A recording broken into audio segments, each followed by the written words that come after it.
and we have talked about revelation, we have talked about inspiration, and currently we are on transmission. Matthew chapter 28 verse 19. Go ye therefore and teach all nations, baptizing them in the name of the Father and of the Son and of the Holy Ghost. Praise the Lord. The last time we talked about translation. So today is going to be a little bit different. As you will have noticed in front of me, I have a couple of Bible translation. Actually, like we said in the last broadcast, all of them are technically not translation. For example, I have here with me the Message translation of the Bible, but technically, like we said in the last teaching, the Message Bible is not technically a translation, rather is a paraphrase, because it's not a word for word, neither is it a phrase for phrase translation of the Bible. Rather, the Message Bible is a thought for thought, okay? Is a thought for thought, is an idea for idea translation of the Bible, and the author of this Bible makes that clear. It's not translating word for word or phrase for phrase. The translator of the Message Bible, who is Eugene Patterson, what he did is to read the original Bible and get the thought into another thought, okay? And that is very, very important. But what I'm doing here today is really to talk about the bloody history of Bible translation. You know, it's interesting today that you and I have all this Bible translation, don't we? Can you imagine with me that there was a time when there was no printed Bible in English? You understand that, okay? That there was a time when we didn't have Bible in English, but then somewhere down the line, some people started working the work of translators. Now this is important. There was a time in England when England was under the Roman Catholic Church. At that point, you need to understand that it was illegal to translate the scripture into common language from Latin. Like we said in the last time, at that point, the Bible that the church was reading was written in Latin, okay? And there was a lot of corruption that has crept into the Bible, Latin Bible, that the Roman Catholic Church of those days were using. So there was a time, remember, when there was no English Bible. Not only that, when it was illegal for you to actually translate the Bible into the common language of the people. Not only that, it was also illegal when people started translating the Bible. There was a time when it was illegal to actually read those translations because they were deemed to be illegal and they were deemed to be heretical. Okay, these translations were deemed to be illegal, and there was a time when you couldn't translate the Bible and when you couldn't read the Bible in English, either in public or even in private. There was a time when for you to translate the Bible into the common language of the people, which is English, I'm talking about in England, or for you to read the Bible in English in the public or even in private, there was a time when you could be killed. When people were killed, when people were martyred for doing both, for translating the Bible into the common language of the people and for reading the Bible in the common language of the people. I think that is a sobering thought for us to have, because that shows me two things. Number one, that somebody is afraid of this book. Okay? Somebody knows the power. Somebody knows the potency of this book and was keeping the book away from the people. And also, number two, that there were those people that literally gave their life. Because remember, these people didn't need to translate the Bible for their own purpose, because they could read the Bible in Greek. They could read the Bible in Hebrew.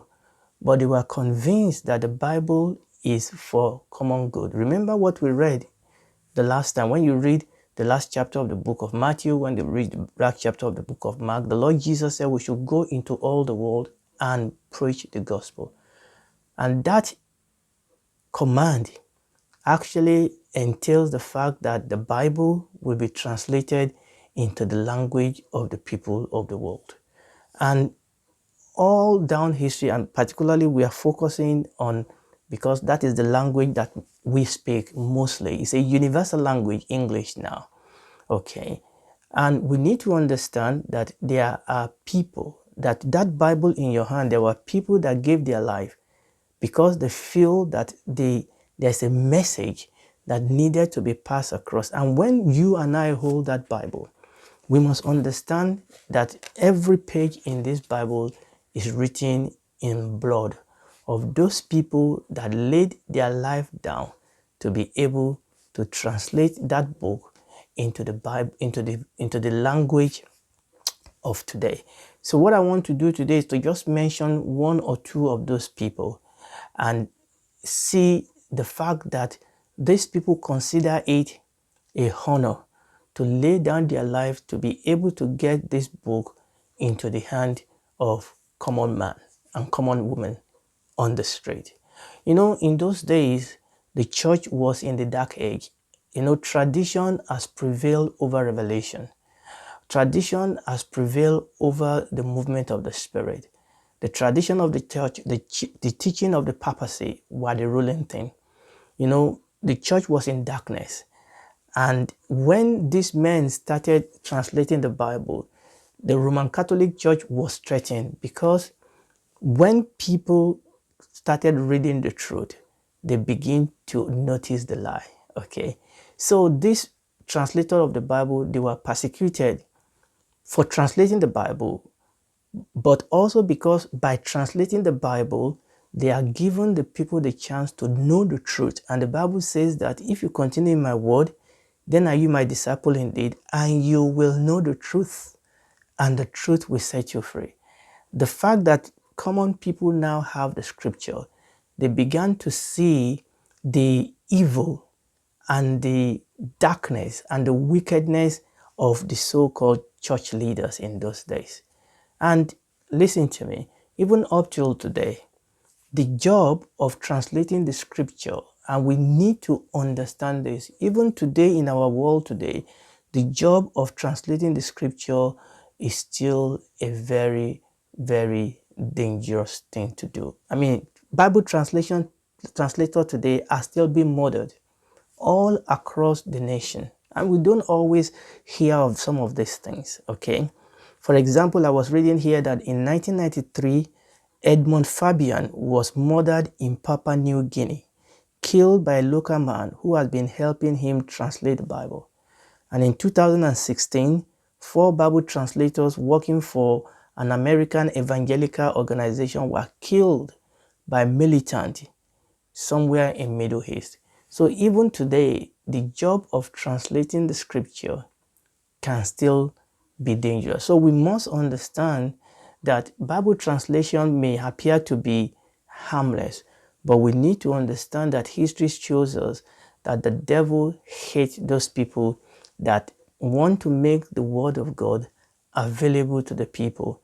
And also, this applies by association to people who then want to take that book translated Bible, then who then want to be used of God to be able to teach it in all its, in all its pureness, in all its fullness, who want to teach the, pure word of God, who want to teach the undiluted word of God. Those people that want to teach the scripture, you and I need to understand that those people are target of the kingdom of darkness, because the Bible says that the God of this world has blinded the eyes of those who does not believe the scripture, so that they will not see the light of the glory of God in the face of Jesus. Paul was praying. He said a door of utterance was open, but there are many adversaries. This is why it is important for us to pray for our teachers,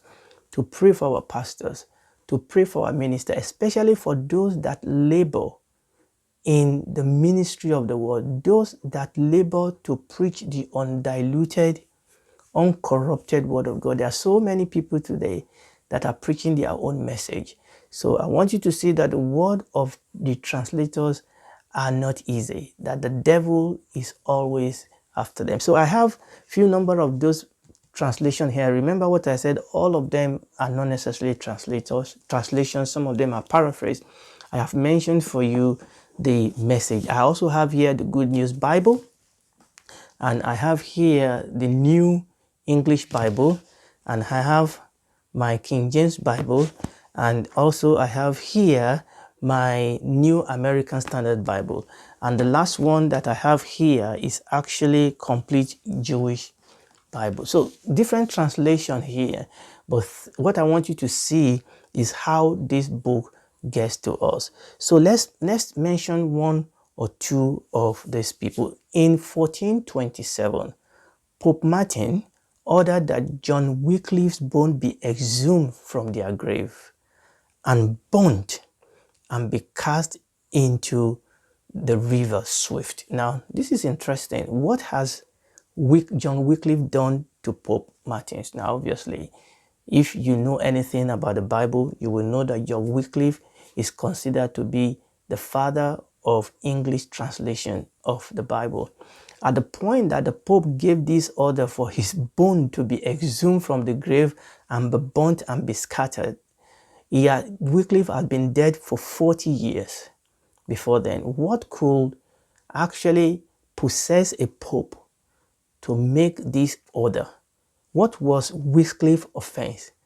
His offense was just simple, that he translated the Bible. John Wycliffe was the 14th century England outstanding thinker. He was a theologian by profession, and he began to translate the scripture. Okay, Wycliffe began publishing pamphlets arguing that rather than pursuing wealth and power, the church should have the pure at heart.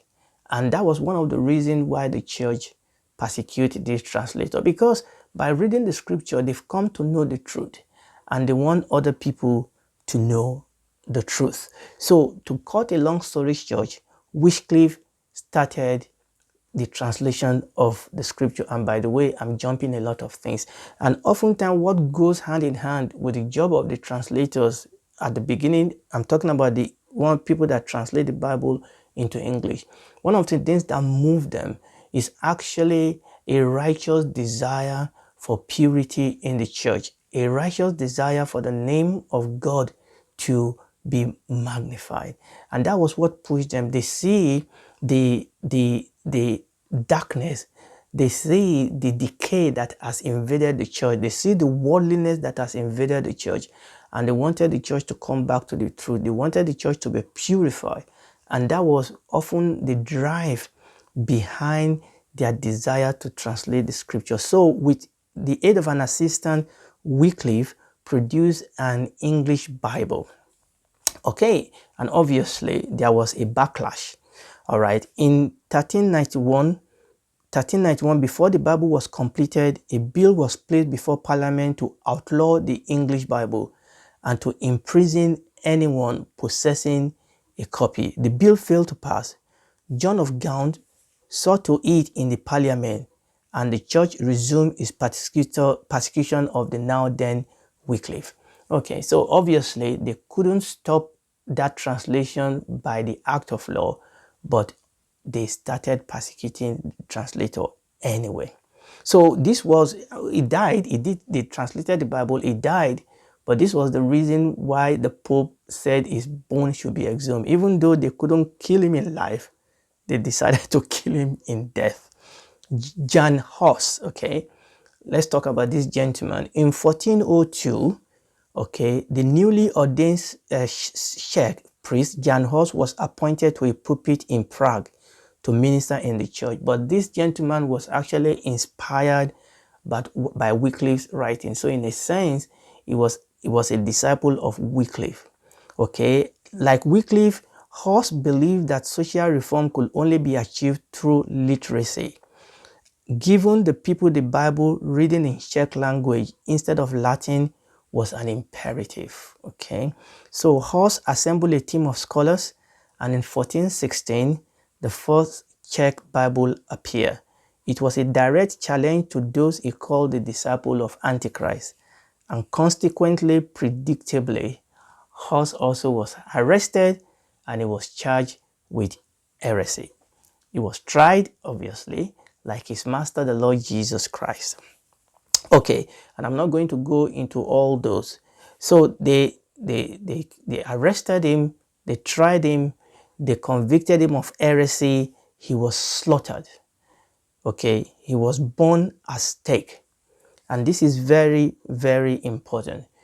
You know, the devil is always trying to stop the word of God. And this man was burned as stake. But his death galvanized his supporter into revolt. And there was some unsightly sin, there were terrible confusion and riot, churches were attacked. Okay, and there was civil war at that point. And what was the problem here? It was because a man was persecuted, killed, and burnt at stake because he translated the scripture. I just want you to see that this Bible that we have in our hand is written in blood of our forefathers. And the thing is then that if these men will give their life so that you and I can have a copy of this English Bible, we owe it to them to read it. Now, obviously, we need it much more than that, because when we understand by the scripture what the Bible is a lamp unto our feet and a light unto our path.